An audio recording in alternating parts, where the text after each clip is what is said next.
तुला शिकवीन चांगलाच धडा या मालिकेच्या आजच्या भागात आपण पाहणार आहोत.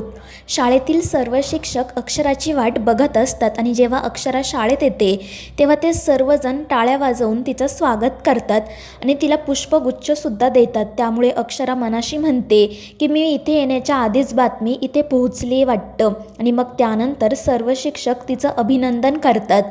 ते अक्षराला म्हणत असतात की फुलपगारे सरांनंतर तूच शाळेची मुख्याध्यापिका होणार याची आम्हाला खात्री होती. तर अक्षरा त्यांना सांगते की खरं तर काल जेव्हा मला पत्र आलं ना तेव्हा मला आश्चर्याचा धक्काच बसला. पण ते शिक्षक म्हणत असतात की हा आश्चर्याचा धक्का सुखद होता ना. आणि त्यावर अक्षरा काही उत्तर न देता खाली मान घालते. मात्र त्याच वेळी दुर्गी त्या ठिकाणी येते. तिने अक्षरासाठी फुलांचा मोठा पुष्पगुच्छ आणलेला असतो आणि तिला बघून अक्षरा नाराज होते. तर दुर्गी म्हणत असते की मास्तरीनबाई मी इथे तुमच्या स्वागतासाठीच आले आहे. आणि मग त्यानंतर ती सगळ्या शिक्षकांना केबिनमध्ये घेऊन जाते. अक्षरा मात्र बाहेरच उभी असते. तर दुर्गी तिचा हात पकडूनच तिला आतमध्ये घेऊन जाते. तर दुसरीकडे अधिपतीने शिवानीला घडलेला सगळा प्रकार सांगितलेला असतो आणि अक्षराला का घराबाहेर काढलं हे कळल्यानंतर शिवानीलाही वाईट वाटतं. ती अधिपतीला म्हणते की भाऊजी तुम्ही वाईट वाटून घेऊ नका, पण मला असं वाटतं की या सगळ्यामध्ये चूक तुमची आहे. आणि ते ऐकून अधिपती म्हणतो की वहिनी तुम्ही असा निकाल कसा देऊ शकता?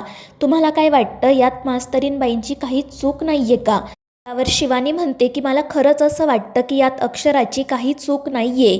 तिला काहीतरी वाटल्याशिवाय ती अशी बोललीच नसती. तर अधिपती म्हणतो पण आम्हीसुद्धा आमच्या आईसाहेबांना व्यवस्थितपणे ओळखतो ना, त्या असं काही करणं शक्यच नाही. आणि जर त्यांनी असं केलं असतं ना तर ते छाती ठोकपणे सांगितलं असतं पळून जाणाऱ्यातल्या नाही त्या. त्यावर शिवानी म्हणते ते सुद्धा खरं आहे, पण तुम्ही अक्षराला घराबाहेर काढायला नको होतं. आणि मग ते ऐकून अधिपती नाराज होतो. तर शिवानीला सुद्धा त्याच्याबद्दल वाईट वाटत असते. आणि मग त्यानंतर ती अधिपतीला म्हणते की आज तर व्हॅलेंटाईन डे आहे, तुम्ही आज देखील भांडणारच आहात का? त्यावर अधिपती म्हणतो तेच ना वहिनी, आजचा दिवस मला त्यांच्यासोबत साजरा करायचा होता पण सगळंच बिनसलं. मात्र त्यानंतर तो शिवानीला म्हणतो की अजूनही आपण हा दिवस साजरा करू शकतो, मात्र त्यात मला तुमची मदत हवी आहे. त्यामुळे शिवानी घाबरून विचारते की आता काय सांगणार आहात तुम्ही? तर अधिपती हसतच म्हणतो की काळजी करू नका, तुमच्यासाठी हे एकदम सोपं काम आहे. आणि मग तो त्याचा प्लॅन शिवानीला सांगतो. तो प्लॅन ऐकून शिवानी खुश होते. दुसरीकडे इरा भुवनेश्वरीला भेटण्यासाठी जाते. ती भुवनेश्वरीची माफी मागत म्हणत असते की मॅडम मला माफ करा, तुम्ही सांगितलेलं काम मी करू शकले नाही, पण शेवटी आपल्याला जे हवं होतं ते झालं ना. त्यावर भुवनेश्वरी म्हणते की ते खरं आहे, मात्र यात तुम्ही काही करू शकला नाही. आम्ही तुम्हाला मुदत दिली होती पण तुम्ही तुमच्या बहिणीला या घराबाहेर काढू शकला नाहीत. आणि त्यावर इरा पुन्हा एकदा भुवनेश्वरीची माफी मागते आणि तिला विचारते पण आता ताई या घराबाहेर गेली आहे, मग निखिलची नोकरी पक्की ना? मात्र भुवनेश्वरी म्हणते म्हणजे तुम्ही आता आयत्या पिठावर रेघोट्या मारणार का? मी तुम्हाला जे काम सांगितलं होतं ते तुम्ही केलं नाही, मग आता निखिल रावांची नोकरी पक्की कशी काय? आणि ते ऐकून इरा खूपच घाबरते. ती भुवनेश्वरीचे पाय पकडून म्हणते की मॅडम तुम्ही हवं तर मला शिक्षा द्या, पण निखिलला नोकरीवरून काढू नका. आणि त्यावर भुवनेश्वरी तिला म्हणते की हे सगळं करण्याची काही गरज नाही आहे, तुम्ही आम्हाला जो शब्द दिला होता तो पाळा, म्हणजे निखिल रावांची नोकरी पक्की होईल. त्यामुळे इरा विचारते की आता ताई तर घराबाहेर गेली ना, मग आता मी अजून काय करायचं? त्यावर भुवनेश्वरी म्हणते की त्या या घरातून तर बाहेर गेल्या, मात्र आता तुमच्या घरात राहत आहे, त्यांना त्या घरातून सुद्धा बाहेर काढायचं.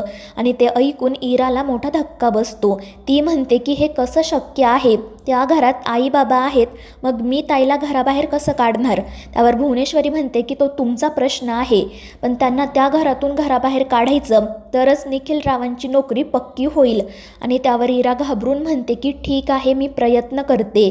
पण भुवनेश्वरी तिला सांगते की प्रयत्न करायचा नाही, त्यांना त्या घरातून बाहेर काढायचं. आणि यावेळी मुदत आम्ही देणार नाही तर तुम्ही द्यायची. आणि त्यावर इरा म्हणते की ठीक आहे, मी महिनाभरात तिला तेथून बाहेर काढेल. आणि त्यावर भुवनेश्वरी म्हणते ठीक आहे, जर तुम्ही तिला आज घराबाहेर काढलं तर निखिल रावांचा पगार 30,000ने वाढेल, उद्या काढलं तर 29,000ने वाढेल. आणि ते ऐकून इरा खुश होते आणि तेथून निघून जाते. तर दुसरीकडे सर्व शिक्षक अक्षराला मुख्याध्यापकांच्या खुर्चीत बसायला सांगत असतात, मात्र अक्षरा नकार देते. ती म्हणत असते की ही खुर्ची फुलपगारे सरांची आहे आणि नेहमी त्यांचीच राहील. मात्र त्यावेळी दुर्गी म्हणते की ते काही आता परत येणार नाहीत, त्यामुळे तू बस. पण अक्षरा म्हणते की ते वेळच ठरवेल. तर दुर्गी म्हणते कोण काय ठरवतं हे तुला व्यवस्थित माहिती आहे ना, मग आता या खुर्चीत बस. पण अक्षरा म्हणते की नाही आणि मग ती पिऊनला साधी खुर्ची आणायला सांगते आणि त्या खुर्चीमध्ये बसते. सर्व शिक्षक तिच्यासाठी टाळ्या वाजवतात आणि मग अक्षरा त्यांना आपापल्या कामाला जायला सांगते. दुर्गी मात्र तिला म्हणत असते बघितलं ना ताईचं मन किती मोठं आहे ते. त्यावर अक्षरा म्हणते हो, खूप मोठं आहे त्यांचं मन, त्यांच्या मनाचा तळच लागत नाही. तर दुर्गी म्हणते इतक्या खोलवर जायचंच नाही, नाहीतर काय होतंय ते बघितलं ना. आणि मग त्यानंतर ती अक्षराला विचारते की तुझा ताईसाठी काही निरोप आहे का, म्हणजे तुला तिला आभाराचं पत्र वगैरे पाठवायचं आहे का.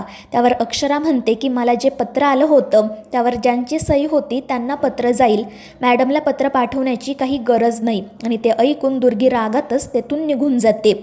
तर दुसरीकडे चारुहास सर आजींना म्हणत असतात की जेव्हापासून अक्षरा हे घर सोडून गेली आहे तेव्हापासून घर एकदम सुनं सुनं झालं आहे.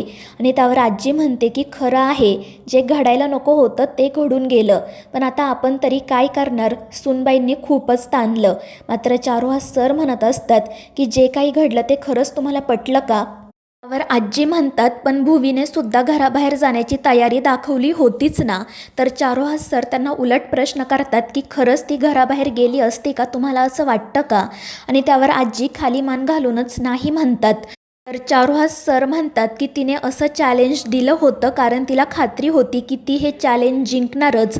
आणि त्यावर आजी म्हणते की तुम्ही भुवीबद्दल चुकीचा विचार करू नका, तिच्या मनात असं काही नसेल, नाहीतर तिने सुनबाईला आता मुख्याध्यापिका का बनवलं असतं. आणि ते ऐकून चारुहास सरांना धक्काच बसतो. भुवनेश्वरीने असा निर्णय का घेतला असेल याचाच ते विचार करत असतात. आणि मग त्यानंतर त्या आजींना एकदा भुवनेश्वरीसोबत बोलायला सांगतात, पण आजी घाबरूनच नाही म्हणतात. तर दुसरीकडे शिवानी अक्षराला भेटण्यासाठी जाते. त्या दोघीजणी गप्पा मारत घरी जात असतात. शिवानी म्हणत असते की वहिनी काल तुम्ही माझ्यासाठी खूप काही केलं, त्यामुळे आज मी तुम्हाला ट्रीट देणार आहे. मात्र अक्षरा म्हणते की वहिनी आज नको, मला खूप काम आहे. पण शिवानी काही ऐकत नाही आणि मग ती अक्षराला एका हॉटेलमध्ये घेऊन जाते. ते हॉटेल फुग्यांनी आणि फुलांनी सजवलेलं असतं, त्यामुळे अक्षरा खूपच खुश होते. ती शिवानीला विचारते की तुम्ही काही बुकिंग केलं होतं का. त्यावर शिवानी म्हणते नाही, पण आज व्हॅलेंटाईन डे आहे ना, त्यामुळे हे सगळं सजवलेलं आहे. आणि मग ती अक्षराला विचारते की तुम्ही कधी व्हॅलेंटाईन डे साजरा केला नाही का, भाऊजींनी कधी तुम्हाला कुठे नेलं नाही का. आणि अधिपतीचं नाव ऐकताच अक्षराचे डोळे नकळतपणे भरून येतात. त्यामुळे शिवानी तिला काय झालं आहे ते विचारते. तर अक्षराला काल घडलेला सगळा प्रकार आठवत असतो. तर मित्रांनो, या मालिकेच्या पुढील भागांच्या अपडेटसाठी आपल्या चॅनेलला सबस्क्राईब करा.